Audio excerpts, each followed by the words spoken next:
Chapter 1. The Signal Beneath the Dust.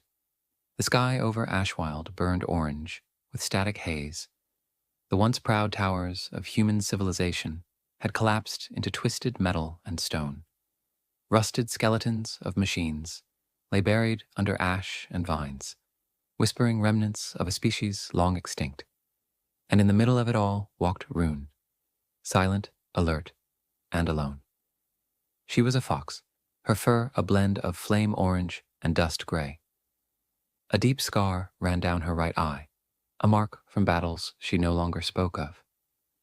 Around her neck hung a pendant, a small glass capsule containing a drop of preserved data, the last trace of her mother.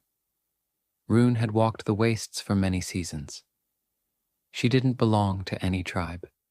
She trusted no one. But something had changed recently. Strange signals had begun to rise from beneath the old cities, pulses of data that matched ancient human frequencies. Today, she followed one of them. Through cracked streets and decayed tunnels, Rune descended into what remained of an old metro hub. Moss clung to the walls. Lights flickered, their power barely alive. Then she heard it, a mechanical hum. Not from the ruins, from behind her. A shadow stepped forward, muscles, fur, metal. A wolf, Kyle. "Rune," he growled in his deep, deliberate tone. "You're not the only one chasing these signals." Rune didn't turn. "I know." Kyle stepped beside her. His left leg, once torn off in war, had been replaced with cyber steel. His eyes were sharp, burdened. He didn't come as an enemy.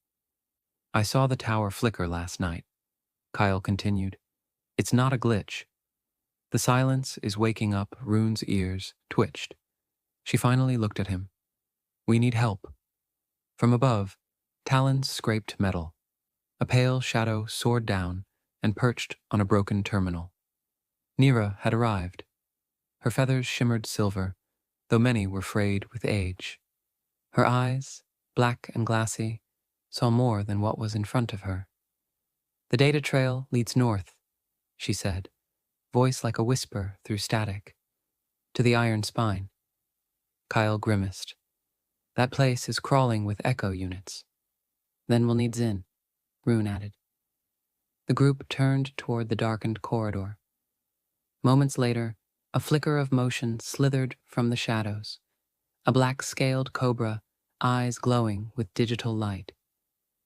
Zin grinned. "Did someone say they needed brilliance?" Chapter 2.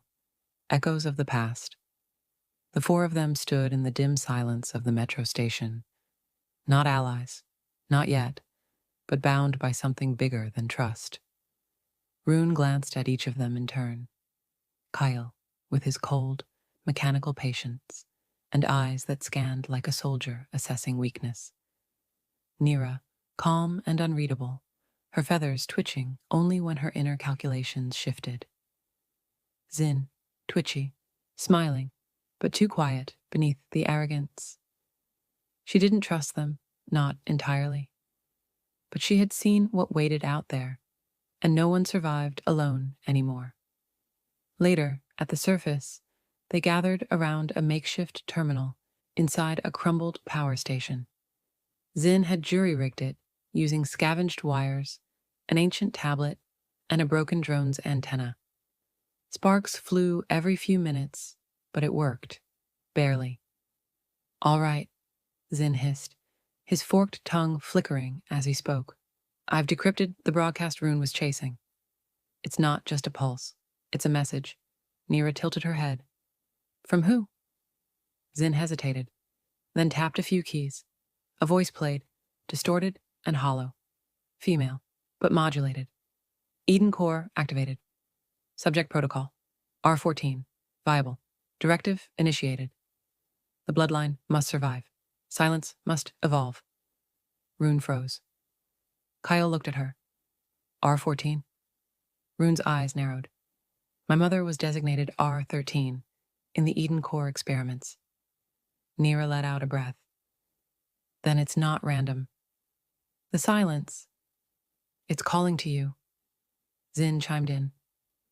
And if Eden Core is active, that means the old labs, the human research complexes under the northern wastes, are still operational.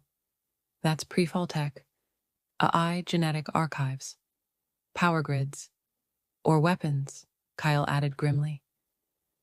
Rune turned away, pacing. Her pendant felt heavier than ever. My mother worked for Eden Core. She said it was about preserving balance, about helping life survive after the humans were gone. Zin snorted.